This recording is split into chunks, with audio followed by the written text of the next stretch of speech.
Você é bailarino, mas você já se perguntou por que balé de repertório se chama balé de repertório? Por que Bela Adormecida é um balé de repertório, mas, sei lá, Wicked, não é? Então, vamos lá descobrir comigo. Roda a vinheta.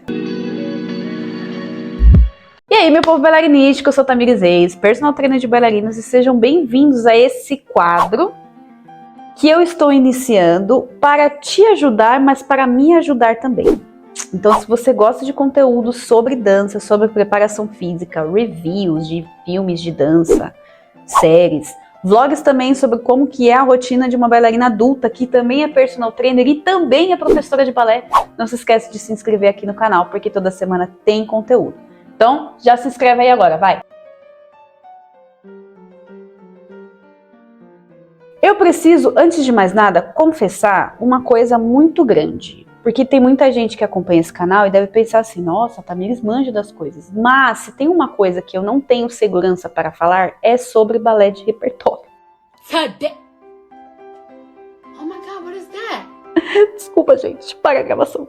Para a gravação. Eu passei os 8 anos da minha formação de balé clássico, indo para festival, dançando, ficando até meia-noite, 2 horas da manhã, assistindo lá as competições de repertório. Já assisti muito Prix de Lausanne, já assisti muito IAGP, já fiz aula com trocentos milhões de CDs com músicas de repertório, mas saber ser aquela pessoa que sabe de cor o balé, assim que ouve a música e fala é tal, tal, tal, de tal ato que usa tal roupa, eu não sou, me faz eu me sentir uma farsa. Mas eu vou explicar o porquê. Durante o meu processo de formação de balé clássico, eu estava numa escola, que é na verdade uma ONG, né? Era uma ONG, hoje ela não existe mais, a Associação Passo a Passo, em que a gente, no final do ano, a gente montava espetáculos inéditos. Então a gente montava espetáculo que falava sobre mitos e lendas brasileiras, sobre MPB, sobre literatura, sobre tecnologia. Então a gente sempre criava espetáculos inéditos. Então nunca foi de comum nosso fazer balés de repertório, a não ser que fosse para ensaiar alguma coisa muito pontual a solistas para festivais. E eu não era solista no caso, né? Mas tudo bem, deixa os traumas para um próximo dia. E aí eu não tive esse contato com a história dos balés de repertório. E eu sempre sinto muito falta disso. Foi pensando nisso que eu resolvi criar esse quadro aqui. Mas é um quadro que vai me ajudar, mas vai te ajudar também. Por quê? Qual que é a intenção? Eu vou fazer a minha pesquisa pessoal sobre balé de repertório e eu vou transformar essa minha pesquisa pessoal em vídeos. O que pode ser que seja, de fato, podem conter alguns erros, né, históricos, porque eu ainda vou começar a procurar, eu não tenho tanto acesso à literatura, né, questão de livros sobre isso. Eu sei que tem pessoas que podem fazer isso muito melhor do que eu, como, por exemplo, Natália Samarino e Milena Pontes, que são historiadoras de balé de repertório, mas eu quis criar esse quadro para que eu possa estudar e para que eu possa fixar um pouco melhor na minha cabeça através dos vídeos. Então, eu já me deixo aqui as desculpas se acontecerem alguns eventuais erros até de data, de informação, porque eu estou começando a estudar e aí eu vou compartilhar esses meus estudos da minha forma com vocês, beleza? E aí, para começar essa série de vídeos, eu pensei assim, vou fazer primeiro balé de repertório, mas não. Eu pensei em começar com a pergunta mais besta possível, que na verdade não é besta, é uma pergunta muito pertinente que o meu boy fez pra mim. Que ele virou pra mim e falou assim, por que balé de repertório se chama balé de repertório?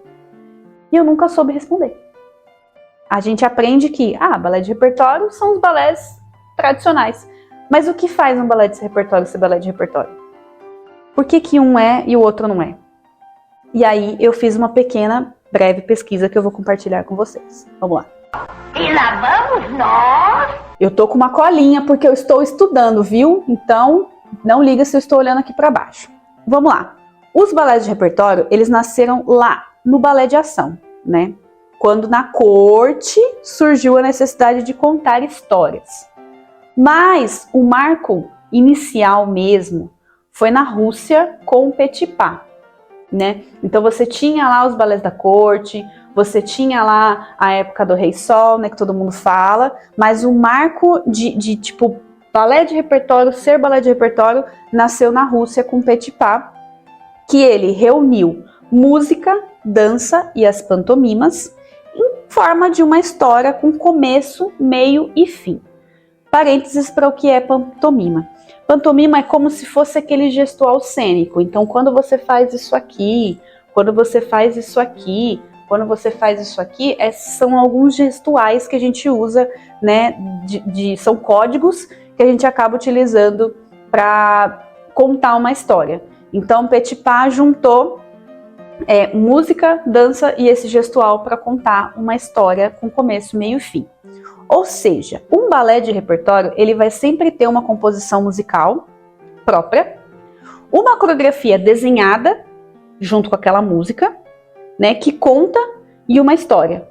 Então, não é só tipo um recorte, quando a gente faz, por exemplo, em espetáculo de escola, que a gente fala, vou contar a história de um livro. Aí você pega uma música daqui, outra dali, e a gente vai juntando e vai contando. Não, o balé de repertório ele tem uma composição, de fato, coreográfica e musical para aquilo. E esses balés, eles se tornaram obras clássicas, né, remontadas, adaptadas e apresentadas por companhias e escolas de dança em todo o mundo, seguindo a tradição dessas criações originais, né? Só que existem algumas diferenças, que às vezes muita gente não sabe, mas é importante falar, porque nem sempre o balé que você assiste é, de fato, o original que foi criado lá na época do Petipa. Então, existem ali algumas nomenclaturas que é importante a gente saber para a gente entender se aquela obra é de fato original ou se ela teve algumas adaptações. E aí existem meio que 3 classificações, né? Que é a remontagem, a adaptação e as releituras dos balés de repertório. Mas eu vou explicar cada uma delas, peraí. A remontagem, né? É quando você pega a história, a coreografia original e remonta do zero, sem alteração nenhuma. Então vai ser exatamente a mesma sequência coreográfica, histórica, no sentido de a sequência das coreografias, a sequência das entradas, a sequência das músicas, a sequência das pantomimas, ela vai ser o originalzão mesmo, tirado o mais próximo possível do que foi o original, sem nenhuma imitação, sem nenhuma adaptação. E eu não falo só da questão coreográfica, é também em relação à questão de figurino, de caracterização, né? Então, a remontagem é o cruzão ali que vai ser feito. O que também é um pouco difícil encontrar hoje em dia, né? São poucos os lugares que fazem de fato uma remontagem tão fiel, completo, por exemplo. Então, se você pega um Grampa-Dedê. Se você pega uma remontagem de um Grampa-Dedê, é aquele trecho montado sem alterações, né? Mas é difícil encontrar um balé inteiro que seja uma remontagem. A adaptação é quando você mantém um contexto original da história, mas você faz algumas adaptações nessa sequência, né? Mas que também não vão mudar o sentido da história. Então, sei lá, você tira uma parte, você muda, troca um lugar, né? Você coloca uma outra pessoa fazendo outra coisa. Então, já é meio que uma adaptação do original. Então, às vezes, muita gente acaba fazendo essa adaptação por conta de falta de elenco, né? Então, tem essa margem aí para você manter a história, mas não manter ela de forma original. Então, eles chamam isso de adaptação. Enquanto que a releitura, que eu acho que é uma das mais divertidas, é quando a história é a mesma, mas pode ser que ela tenha alterações coreográficas, né? Ou do estilo coreográfico. Então, por exemplo, não sei se vocês conhecem, mas vale a pena conhecer, se vocês assistirem o Ballet Giselle. O original, ele é de uma forma. Quando vocês assistem o Ballet Giselle pela companhia do Arcancan, é Giselle, mas é um outro Giselle. E é incrível. Por quê? Porque eles fizeram uma releitura da questão original. Então, assim, ela é uma Gisele toda gótica, toda sombria, toda louca, que é incrível assistir. Então, isso é uma releitura. Ou seja, remontagem original, a adaptação é ali parecido com alguns ajustes, e releitura pode ser que seja uma coisa completamente diferente da forma coreográfica, da forma de montagem, mas que tem ali a história original. Vocês sabiam disso? Então, quando vocês forem para festival e tá assim, remontagem da variação tal, é uma coisa. Releitura da variação tal. Adaptação da variação tal. Isso é bem pertinente. E às vezes a gente não percebe que é. Mas aí vem um questionamento, né? Que é um questionamento que o Vi fez para mim. Por que alguns repertórios são repertórios e outros não? E aí eu demorei um pouco para tentar achar essa informação na internet. Pode ser que os livros históricos eles apresentem isso de uma forma muito melhor. Inclusive, quem tiver indicação de livros aqui, me indiquem, que vai ser muito bom. Mas o que torna um balé um clássico de repertório mesmo contém alguns itens, digamos assim, né? Que eu demorei muito para achar, não vou mentir. Mas eu acho que vai dar para entender mais ou menos, ou minimamente clarear um pouco essa informação do que torna um balé de repertório um clássico de repertório. Então, assim, a narrativa, né? Ela é a história contada através da dança, da música e das expressões corporais dos bailarinos, né? De fato, a técnica. A estrutura da peça, então, na maioria das vezes ele é dividido em atos ou cenas, como peças de teatro, né? Para construir aquela linha temporal. A técnica, né? Então, a maioria usa predominantemente a técnica do balé clássico. Mas eu, por exemplo, já vi, como a gente bem sabe, que tem parte de sapateado em Alice no País das Maravilhas, como tem dança caráter em alguns, mas predominantemente tem a parte clássica. Eu, pelo menos, nunca vi até agora, dentro de um balé de repertório, uma parte de jazz ou um balé de repertório de jazz. Isso eu não achei. Mas pode ser que tenha, enfim. A questão dos figurinos e dos cenários, né? Eles são pensados em ambientar o público na época e na história que está sendo apresentada. E geralmente as histórias elas ocorrem no período romântico. Então é sempre uma camponesa, é sempre alguma coisa um pouco mais romântica ou algo mais regional, como é o caso da Filha do Faraó. Então é muito característico os figurinos e a ambientação daquela história. Tem também a questão da música, então a música ela desempenha um papel crucial, né? Porque ela acompanha e complementa aquela dança. Então, pelo que eu entendi das minhas pesquisas, eu posso estar muito errada, a música ela é composta muito em conjunto também com a história e a dança é meio que tudo junto, entendeu? Então eu não sei como é que foi o processo de Petipa, até porque, né, faz muitos anos, mas eu não sei se a música veio primeiro e depois ele coreografou, ou se a música surgiu de uma parte e aí veio a coreografia e aí Petipa foi falando com o compositor e aquilo foi sendo criado em conjunto, não sei, mas a música ela é composta para aquilo e aí a dança ela vai complementando cada nota musical, né, assim como as pantomimas também vão compondo cada parte da orquestra.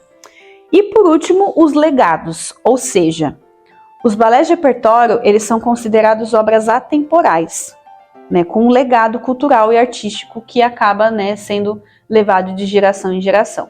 Temos algumas questões problemáticas de alguns aspectos, como por exemplo blackface? Temos, né, mas isso aí através das adaptações e dos ajustes históricos, eles podem ser atualizados de fato, mas a história original, ela sempre, muito provavelmente, vai ser mantida. Então isso aí é um aspecto bem mais profundo que eu não tenho propriedade para falar, porque eu estou aprendendo sobre repertório só agora. Perguntem para Natália Samarino, tá? Então, para você se tornar um balé de repertório de fato, é como se você fosse fazer um teatrinho dançante de começo, meio e fim, dividido em atos, e que a música seja composta especialmente para aquilo, assim como a coreografia. E pelo pouco que eu achei na internet, né, um dos mais novos balés de repertório que é considerado balé de repertório é Manon. Não sei se eu estou correta dessa informação. Quem tiver essa informação, por favor, complementa aqui para mim. Porque ele foi datado em 1974. Então, se alguém souber algum mais novo que já foi considerado como balé de repertório, me avisa aqui, que eu acho muito interessante a gente saber. E uma outra característica bem marcante dos balés de repertório são alguns papéis, né, que existem na composição coreográfica. Então, sempre vai ter o corpo de baile, né, que é o conjunto dos bailarinos que fazem as coreografias em grupo. Vão ter sempre os solistas, que no caso vão ser meio que as protagonistas, né, da história, que fazem ali as coreografias individuais ou pontuais, né, mas que podem também ser as protagonistas, mas às vezes não são as protagonistas, como por exemplo uma Dulcinea. E os personagens principais, que geralmente é um casal, que fazem o Grand Pas de Deux, que o Grand Pas de Deux tem a mesma estrutura de coreografia original, os dois solos e a coda final. Então, todo balé de repertório vai ter mais ou menos essa estrutura. Agora, uma curiosidade que quase ninguém sabe é que as obras que têm menos de 100 anos de história, elas não podem ser montadas livremente, né? Tem até um probleminha aí de direitos autorais, que muita gente não sabe sobre isso. Então, quando você vai usar uma obra de um autor que não é de domínio público, como dizem, você pode ser acusado de plágio ou você vai ser obrigado a pagar direitos autorais para aquela fundação, para aquela instituição, né? Como é o caso, por exemplo, de Balanchine. Balanchine é novíssima, as obras de Balanchine são muito novas e já tem aí balés de repertório de Balanchine que poucas pessoas podem reproduzir se não for pagar direitos autorais. Então, tenha certeza de que o balé de repertório que você vai montar não tenha problemas de direitos autorais, porque pode ser que você seja cobrado. E aí, quando eu falo sobre esses direitos autorais, existe ali uma linha tênue entre a obra literária e a obra de repertório, digamos assim, como é, por exemplo, o caso de Alice no País das Maravilhas. Quando você pega a história de Alice no País das Maravilhas, Lewis Carroll já tem mais de 100 anos que a obra está aí. Então, a história Alice do País das Maravilhas, ela já é de domínio público. Mas o balé de repertório Alice de País das Maravilhas não é domínio público. Por quê? Eu até anotei aqui. Porque o balé, ele foi criado há pouquinho tempo atrás. Eu acabei esquecendo de colocar a informação, mas eu posso colocar aqui na legenda, porque você ainda precisa pagar direitos autorais para o coreógrafo Christopher Weldon, que foi quem fez a versão do Royal, ou para o Howard Quintero, para a versão da Companhia Nacional de Bailados, e o direito das músicas são de Joby Talbot. Então, se você for montar a história Alice do País das Maravilhas, você pode, você não tem problema com direitos autorais. Agora, se você quiser refazer a versão do Royal, você tem que pagar direitos autorais para o coreógrafo e para o compositor, porque não é uma obra pública, ela tem ali pessoas, direitos autorais, né? Assim como o Serenade, né, joias e tal, que tem de Balanchine. Muito louco, né? A história dos balés de repertório, ela é uma coisa bem densa. E é por isso que eu quero estudar sobre isso, porque eu sei que tem muitas questões também políticas da época, muitas questões sociais, e não é só simplesmente pegar a coreografia e sair reproduzindo, né? Você tem ali um cuidado.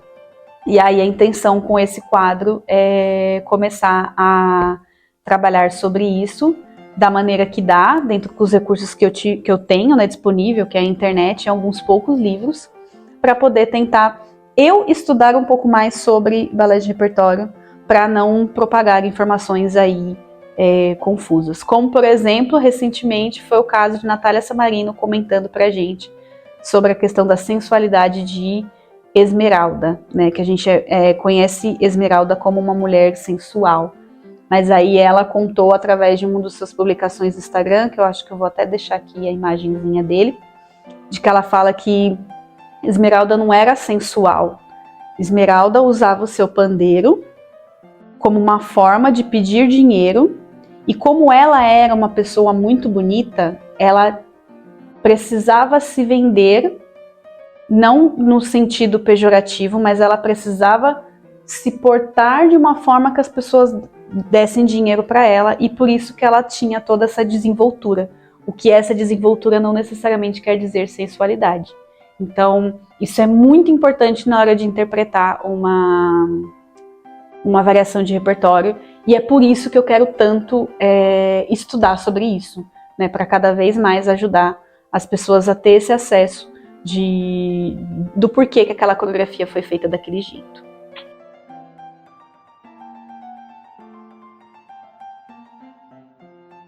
Agora, uma coisa é fato, que foi uma coisa até que meu boy falou. Seria muito legal se a gente pudesse transformar algumas histórias brasileiras em balé de repertório, hein? Imagina um Dom Casmurro, uma Gabriela, até sei lá, Senhora do Destino. Ia ficar muito legal, o que vocês acham? Juquinha, fecha no olho. Olha aí, vai. Então é isso, meu povo. Fica aqui o meu convite para vocês colocarem nos comentários por qual balé de repertório que eu começo. Qual que eu começo a estudar dessa galera toda, para poder trazer aqui alguns recortes, alguns entendimentos que provavelmente não vão ser os mais completos possíveis, porque tem pessoas muito mais capacitadas, mas que vai ser uma forma que eu vou encontrar de me forçar a estudar, né, me forçar a compartilhar isso para que eu consiga absorver pelo menos um pouquinho mais aqui nessa internet que tem tanta informação confusa de tudo quanto é lugar. Então deixa aí nos comentários qual balé de repertório eu começo a pesquisar para a gente continuar essa conversa. E se você gostou desse vídeo, não se esquece de se inscrever aqui no canal para poder continuar essa série de vídeos, não é mesmo? Então, um beijo, compartilha com seus amigos, compartilha com seu professor e eu vejo vocês no próximo vídeo. Até lá!